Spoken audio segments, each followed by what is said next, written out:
Hello students, welcome back. Today we are going to discuss about chapter number 13 force, work and energy. ठीक है, यानी हम पढ़ने वाले हैं आज किसके बारे में, फोर्स क्या होता है, वर्क क्या होता है, एनर्जी क्या होती है.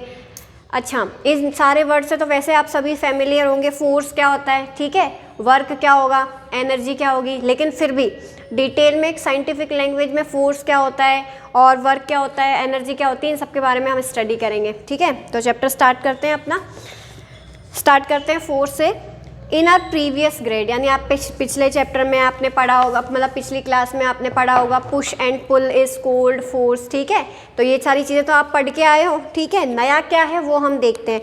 We use force in most of our daily activities such as picking और थ्रोइंग थिंग्स, स्वीपिंग और मोपिंग अ फ्लोर. ठीक है, यानी बहुत सारी चीज़ें होती हैं जिसमें हम फोर्स अप्लाई करते हैं. जैसे कोई भी चीज़ को पकड़ना है या फेंकना है, फ्लोर को साफ़ करना है, जो भी चीज़ें हैं उसमें सब में क्या होता है, फोर्स अप्लाई होता है. ठीक है, उसके बाद देखेंगे ओपनिंग और शटिंग अ डोर. ठीक है, दरवाजे को खोलने के लिए और बंद करने के लिए भी क्या अप्लाई करना पड़ता है, फोर्स अप्लाई करना पड़ता है.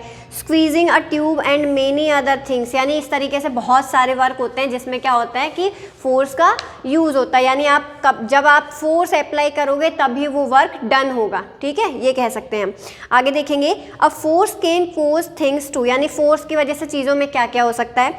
स्टार्ट मूविंग, चीज़ जो है मूव करना स्टार्ट कर सकती है. स्टॉप मूविंग, मूव करना स्टॉप कर सकती है. चेंज शेप, उसकी शेप में चेंजेस हो सकते हैं. चेंज पोजीशन और डायरेक्शन, यानी उसकी पोजीशन और डायरेक्शन में भी चेंजेस हो सकते हैं. ठीक है, तो यानी फोर्स का जो वर्क है उसके बारे में हमने बात कर ली कि फोर्स अप्लाई करने के बाद क्या क्या कंडीशंस क्रिएट हो सकती हैं. काइंड्स ऑफ फोर्स की बात करें तो there are various kinds of force, बहुत सारे टाइप्स के फोर्स है जिसके बारे में वन बाय वन हम डिटेल स्टडी करेंगे. Muscular force, mechanical force, elastic force, gravitational force और फ्रिक्शनल फोर्स. ठीक है, तो इन सारे फोर्सेस के बारे में, यानी इन सारे फोर्स के बारे में आपको क्या करना है, स्टडी करना है. सबसे पहले हम स्विच करते हैं किसके ऊपर, मस्कुलर फोर्स के ऊपर. ठीक है, the force which is exerted by our muscles is called the muscular force. ठीक है, यानी हमारी मसल्स की वजह से लगने वाला फोर्स क्या कहलाएगा, मस्कुलर फोर्स कहलाएगा. जितने भी टाइप्स के फोर्स आपको दिए हैं उन सब में आपको नेम से पता चल जाएगा कि ये फोर्स जो है वो कैसे काम करेगा. जैसे कि मस्कुलर फोर्स, ठीक है, मस्कुलर वर्ड बना है मसल से, यानी ऐसा फोर्स जो कि किसकी वजह से एक्सर्ट होगा, मसल्स की वजह से होगा. We use muscular force to lift our school bag or to turn the page of this book, यानी जो बुक आप पढ़ रहे हो उस बुक के पेज को टर्न करने के लिए हम भी क्या कर रहे हैं, मस्कुलर फोर्स अप्लाई कर रहे हैं. ठीक है, उसके अलावा हम स्कूल बैग को कैरी करने के लिए भी हम मस्कुलर फोर्स अप्लाई करते हैं. यानी ऐसे काम जो कि हम अपने अकॉर्डिंग कर सकते हैं, यानी हम उस काम को करने की कैपेसिटी रखते हैं, वो उस पर क्या अप्लाई होगा, मस्कुलर फोर्स अप्लाई होगा. जैसे any kind of movement done by our body is an example of muscular force, यानी किसी भी तरीके का मूवमेंट जो हमारी बॉडी में हो रहा है वो किसकी वजह से होता है, मस्कुलर फोर्स की वजह से होता है. एग्जांपल आपको बता ही दिया, स्कूल बैग हैंग करने के लिए होगा और पेज टर्न करने के लिए, कोई भी अदर एक्टिविटीज़ को परफॉर्म करने के लिए. मैकेनिकल फोर्स की अगर हम बात करें तो we use cranes to lift heavy things, यानी अब ऐसा काम जो हम नहीं कर सकते. ठीक है, यानी हमारी जो मसल्स की कैपेसिटी है वो उसको करने के लिए कैपेबल नहीं है. ठीक है, तो उस काम को करने के लिए कौन सा फोर्स यूज़ होगा, मैकेनिकल फोर्स. मैकेनिकल मतलब आपको जैसा कि समझ में आ रहा है मशीन्स. ठीक है, यानी मशीन्स के थ्रू जो फोर्स अप्लाई होगा उसी को क्या बोला जाएगा, मैकेनिकल फोर्स बोला जाएगा. The muscular force is not enough to lift heavy things, यानी मस्कुलर फोर्स जो है वो इनफ नहीं होता है किस चीज़ के लिए, बहुत ज़्यादा हैवी वेट को उठाने के लिए. Cricket coach use bowling machine to throw balls faster, यानी बॉल को फास्ट डालने के लिए क्रिकेटर क्या करते हैं, यानी बॉलर जो है वो क्या करता है, बॉलिंग मशीन जो आती है उसका यूज़ करता है. The force use by machines is called mechanical force, यानी ऐसा फोर्स जो कि मशीन के थ्रू अप्लाई होगा उसको क्या बोला जाएगा, मैकेनिकल फोर्स. यानी आप जैसे नाम से आपको पता चल रहा है हर का कि जिस भी फोर्स के बारे में हम बात करें उसी फोर्स के नेम के अकॉर्डिंग आपको इस चीज़ की हिंट मिल रही है कि वो फोर्स किस तरीके से काम करेगा. ठीक है, तो ज़्यादा रटने की ज़रूरत नहीं पड़ेगी आपको, एक बस जनरल कॉन्सेप्ट है जो समझ में आना चाहिए.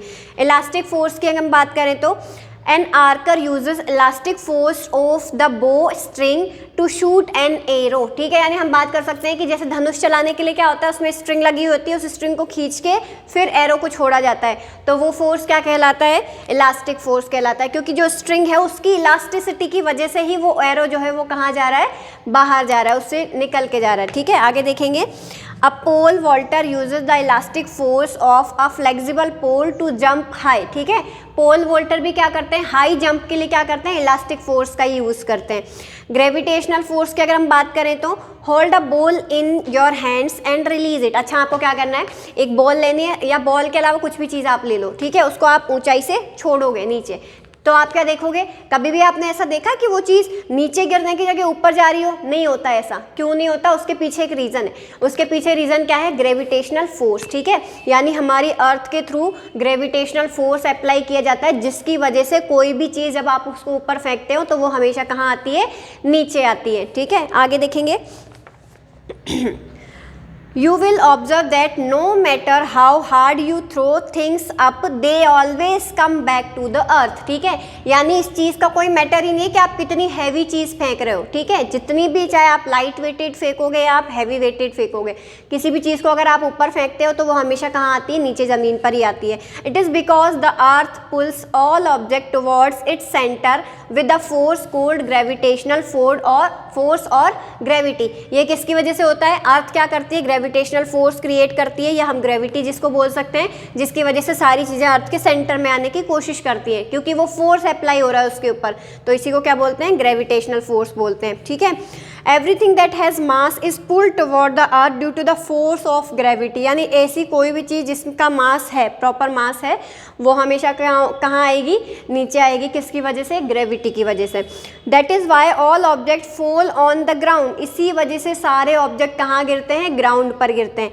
When trees shade there leaves they fall down. जब ट्रीज अपनी लीव्स को शेड करते हैं यानी गिराते हैं, तब भी वो लीव्स कहाँ आती है, नीचे ग्राउंड में आती है। उसके बाद हम देख लेते हैं, फ्रिक्शनल फोर्स की बात करते हैं कि फ्रिक्शनल फोर्स जो है वो क्या होता है, ठीक है। फ्रिक्शनल फोर्स मतलब फ्रिक्शन क्रिएट करेगा। अब क्या होगा, आगे देखते हैं। A bicycle stops down and stops after a distance if you stop pedalling it. यानी एक साइकिल जो है वो एक लिमिटेड टाइम के बाद रुक जाती है जब आप उसको पेडल देना बंद कर देते हैं। क्यों रुक जाती है, इसका रीज़न क्या है। Also a ball rolled on the ground stops after covering some distance. यानी जैसे आपने बॉल को फेंका, ठीक है, तो वो बॉल को फेंकने के बाद वो थोड़ी डिस्टेंस कवर करेगी और उसके बाद में वो ऑटोमेटिक स्टॉप हो जाएगी। क्यों स्टॉप हो जाएगी, उसके पीछे का लॉजिक देखेंगे। What is stopping them from moving on their own. यानी अपने आप मूव करने के बाद भी उनको कौन सी ऐसी चीज़ है जो स्टॉप करवा रही है। Actually moving things slow down और stop moving on their own because some kind of force act on them. यानी कोई भी चीज़ जो ऑटोमेटिक अपने आप मूव कर रही है, एक बार फेंकने के बाद वो मूव करती जा रही है लगातार, लेकिन कुछ टाइम बाद में वो स्टॉप हो जाती है। क्यों स्टॉप हो जाती है, क्योंकि उसके ऊपर एक फोर्स काम करता है। कौन सा फोर्स काम करता है ये देखेंगे हम। This force is called the force of friction और फ्रिक्शनल फोर्स। यानी फोर्स ऑफ फ्रिक्शन भी आप बोल सकते हैं या फिर आप बोल सकते हैं फ्रिक्शनल फोर्स। तो कौन सा फोर्स काम करता है उनको स्टॉप करवाने के लिए, फ्रिक्शनल फोर्स काम करता है, ठीक है। It comes into play only when an object move over the other, ठीक है। यानी अब वो जो ऑब्जेक्ट रुक चुका है, ठीक है, जो भी चीज़ आपने फेंकी थी वो रुक चुकी है, तो वो वापस कब मूव करना स्टार्ट करेगी, जब आप उसके ऊपर फिर से कोई फोर्स अप्लाई करोगे। यानी आप उसको खुद उसको जब फेंकोगे तब जाके वो चलना चालू होगी, वरना वो स्टॉपिंग कंडीशन में रहेगी। It always acts opposite to the direction of motion of the object. यानी फ्रिक्शनल फोर्स जो है वो हमेशा मोशन के अपोजिट डायरेक्शन में काम करता है। कैसे, जैसे आपने सपोज क्या किया, कोई एक बॉल थी, उसको आपने फेंका, ठीक है, ये इतनी देर तक तो मूव की, लेकिन यहाँ पर जाकर क्या हो गई, स्टॉप हो गई। क्यों स्टॉप हुई, क्योंकि यहाँ से एक फोर्स काम कर रहा था। कौन सा फोर्स काम कर रहा था, फ्रिक्शनल फोर्स काम कर रहा था, ठीक है। ये मूव कर रही थी इस डायरेक्शन में, इसलिए किस फॉर्म में थी, मोशन फॉर्म में थी, ठीक है। और यहाँ से फोर्स अप्लाई होने की वजह से ये स्टॉप हो गई, और वो कौन सा फोर्स अप्लाई हुआ, फ्रिक्शनल फोर्स अप्लाई हुआ। यानी समझ में आ गई चीज़ें। सेम यही साइकिल के साथ होता है। आप जब तक पेडलिंग कर रहे होते हो तब तक आपकी साइकिल चल रही होती है। जब आप पेडलिंग करना बंद कर देते हो तो साइकिल स्टॉप हो जाती है। क्यों स्टॉप होती है, क्योंकि यहाँ से वही कौन सा फोर्स काम करेगा, फ्रिक्शनल फोर्स काम करेगा। तो आई थिंक चीज़ें समझ में आ गई होगी किस तरीके से क्रिएट हो रही हैं। आगे देखेंगे। That is why a skater wearing skating shoes has to push himself to keep moving in order to overcome the frictional force, ठीक है। यानी अब क्या होता है कि फ्रिक्शनल फोर्स को कम करने के लिए ही स्केटिंग शूज़ पहने जाते हैं। किसके थ्रू पहने जाएंगे? स्कैटर के थ्रू। क्यों, क्या होता है आपने देखा होगा स्केटिंग करते टाइम भी हमेशा एक प्रेशर क्रिएट करना पड़ता है, फोर्स लगाना पड़ता है, तभी आप आगे मूव कर सकते हो, नहीं तो किसकी वजह से? फ्रिक्शनल फोर्स की वजह से आप वहीं स्टॉप होकर रह जाओगे। तो आपने देखा होगा स्केटिंग करते टाइम पे लोग बहुत ज़्यादा एनर्जी वर्क करते हैं। वो एनर्जी क्यों लग रही होती है? क्योंकि फोर्स अप्लाई कर रहे होते हैं। आगे देखेंगे, however the skater would not stop if there is no friction. अगर फ्रिक्शन नहीं होगा तो स्केटर स्टॉप ही नहीं होंगे। आगे देखेंगे, also if there is too much friction the skater would not be able to skate और एट ऑल। अगर फ्रिक्शन बहुत ज़्यादा होगा, यानी अगर फ्रिक्शन नहीं होगा तो स्टॉप नहीं हो पाएंगे, फ्रिक्शन बहुत ज़्यादा होगा तो वो स्केटिंग में उनको प्रॉब्लम क्रिएट होगी। ठीक है, therefore the frictional force is very important, और इसी वजह से फ्रिक्शनल फोर्स जो है वो बहुत ज़्यादा ज़रूरी है। मैग्नेटिक फोर्स की बात करते हैं हम। मैग्नेटिक वर्ड जो है वो मैग्नेट से बना है। ठीक है, यानी मैग्नेट का तो आपने सबने एक्सपेरिमेंट घर पे किया होगा। मेटल जो होती है, आयरन मेटल जो होती है, उनको वो अट्रैक्ट करता है अपनी साइड, और सेम मैग्नेट को वो रिपेल करने का काम करता है। आगे देखेंगे, अब magnet attract some metals and metal object such as iron nails. ठीक है, आयरन नेल्स जो होती है उसको मैग्नेट क्या करता है? अपनी साइड अट्रैक्ट करता है। इट ऑल्सो अट्रैक्ट्स और repels other magnet with a force. ठीक है, यानी दूसरी मैग्नेट को या तो वो अट्रैक्ट करेगा या फिर रिपेल करेगा। अब वो अट्रैक्ट करने का रीज़न क्या होता है? अब मैग्नेट एक दूसरे को अट्रैक्ट कैसे करेंगे? क्योंकि उसमें पोल्स प्रेजेंट होते हैं, नॉर्थ पोल होता है और साउथ पोल होता है। इस तरीके से होता है। जैसे हम बात कर लेते हैं कि ये सपोज एक मैग्नेट आपने लिया, तो यहाँ पे नॉर्थ पोल होगा, यहाँ पे साउथ पोल होगा, और जस्ट अपोजिट पोल को ये क्या करते हैं? अट्रैक्ट करते हैं। सेम पोल को क्या करेंगे? रिपेल करेंगे। यानी अगर आपने यहाँ पे क्या किया, यहाँ लेकर आए नॉर्थ और यहाँ पे आए साउथ पोल लेकर आए, तो ये क्या करेंगे? एक दूसरे को अट्रैक्ट करेंगे। लेकिन आपने क्या किया? सेम पोल को अगर लेकर आए, जैसे यहाँ पे नॉर्थ या साउथ, और उसके बाद में यहाँ क्या किया? साउथ लेकर आए या नॉर्थ लेकर आए, तो ये दूसरे को दूर भेजेंगे, यानी रिपेल करेंगे। रिपेल करने का मतलब एक दूसरे से दूरी बनाना। ठीक है, तो आगे समझ में। आगे देखेंगे, We often stick beautiful frizz magnet on our refrigerator. Try and stick same magnet on the plastic object. Does it stick? यानी आपने क्या देखा है कि आयरन की जो चीज़ें होती है उसको तो वो अपनी साइड अट्रैक्ट कर रहा है, लेकिन क्या प्लास्टिक की चीज़ों को भी अट्रैक्ट करेगा? तो आंसर क्या होना चाहिए हमारा? नो, क्योंकि मैग्नेट हमेशा आयरन की चीज़ों को ही अपनी साइड क्या करता है? अट्रैक्ट करता है। वर्क के बारे में बात कर लेते हैं। ठीक है, in general the term work means any physical और मेंटल एक्टिविटी। ठीक है, यानी कोई भी फिजिकल एक्टिविटी हो सकती है या फिर मेंटल एक्टिविटी हो सकती है, उसी को हम क्या बोलते हैं? वर्क बोलते हैं। ठीक है, जैसे हम एग्जाम्पल लेबर जो है वो क्या करते हैं? फिजिकल वर्क करते हैं। और कोई भी एक, जैसा कोई भी प्रोफेशन हम ले सकते हैं, टीचिंग को ले सकते हैं, तो हम क्या करते हैं? मेंटली वर्क करते हैं। ठीक है, दिमाग से पढ़ाते हैं। ठीक है, आप भी जब स्टडी करते हो तो आप अपना मेंटल वर्क कर रहे हो। क्यों? क्योंकि आप क्या कर रहे हो? माइंड यूज़ कर रहे हो अपना पढ़ते time. For example, reading a book is mental work. ठीक है, जैसा कि इस एग्जाम्पल में भी सेम कंडीशन दी हुई है कि किसी भी बुक को पढ़ना क्या कहलाता है? एक मेंटल वर्क कहलाता है। While lifting a box is physical work, यानी बॉक्स को धक्का मारना या लिफ्ट करना क्या कहलाएगा? फिजिकल वर्क कहलाएगा। In science however reading a book is not considered as a work. ठीक है, साइंस में रीडिंग अ बुक को कंसिडर नहीं किया जाता वर्क की फॉर्म में, लेकिन जनरल वे में हम कर रहे हैं उसको।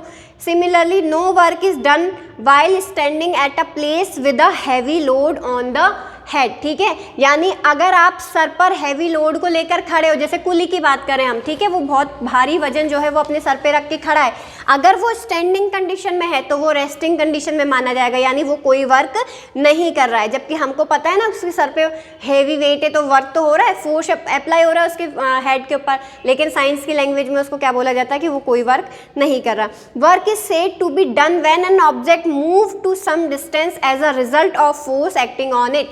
यानी वर्क कब कहलाएगा? जब आपने क्या किया, जैसे कोई भी एक हैवी चीज़ है वो यहाँ पर रखी हुई है, ठीक है, किसी भी इंसान के हेड पर रखी हुई है, ये सोचते हैं हम, ठीक है, तो ये कोई वर्क नहीं है। लेकिन अगर इसने इसको यहाँ से ले जाकर यहाँ पहुँचा दिया, ठीक है, तो इसने क्या कर लिया? एक वर्क कंप्लीट कर लिया, यानी हम क्या बोलेंगे? अब जाके वर्क कंप्लीट हुआ है। यानी यहाँ पे अगर वो स्टॉप कंडीशन में है, रेस्टिंग कंडीशन में है, तो वर्क नहीं कर रहा। लेकिन अगर उसने कुछ डिस्टेंस कवर की है किसी फोर्स के अप्लाई होने की वजह से, तो उसको क्या कहा जाएगा?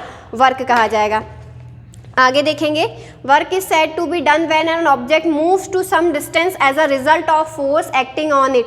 दस a work is done when you lift a book. जब आप बुक को उठा रहे हैं, एक जगह से उठा के दूसरी जगह रख रहे हैं, तो वो वर्क में कंसिडर किया जाएगा। Similarly work is done when a box is pushed and its position change, यानी एक बॉक्स को पुश किया गया है और उसकी पोजीशन चेंज हुई है तो वो क्या किस में कंसीडर किया जाएगा, वर्क में कंसीडर किया जाएगा। तो आगे ये बात समझ में सबको कि वर्क क्या होता है। अगर आप स्टॉप कंडीशन में कुछ भी काम कर रहे हो, कैसा भी हेवी वर्क कर रहे हो, कोई दिक्कत नहीं है, वो वर्क में कंसीडर नहीं किया जाएगा। लेकिन अगर आप छोटी सी भी चीज़ को उठा के एक जगह से दूसरी जगह रख रहे हो तो वो वर्क में कंसीडर किया जाएगा। यानी कहने का मतलब इन शॉर्ट अगर हम बोले तो क्या होगी कंडीशन कि किसी भी ऑब्जेक्ट का मूव करना, ठीक है, यानी कुछ डिस्टेंस कवर करना किसकी वजह से, कोई भी एक फोर्स अप्लाई होने की वजह से, तो वो क्या कहलाता है, वर्क कहलाता है। तो हमने किस किस चीज़ के बारे में स्टडी कर लिया, फोर्स के बारे में हम पढ़ चुके हैं, वर्क के बारे में हम पढ़ चुके हैं। नेक्स्ट जो हमारा जो रिमेनिंग चैप्टर है हम उसको नेक्स्ट वीडियो में स्विच करेंगे या नेक्स्ट वीडियो में स्टार्ट करेंगे। तब तक आपको क्या करना है, जितने भी इसके बुक वर्क में अंदर क्वेश्चंस दिए होंगे या एक्टिविटीज़ जो दी होगी उनको आपको रीड करना है और वीडियो को वापस देखना है। Thank you students.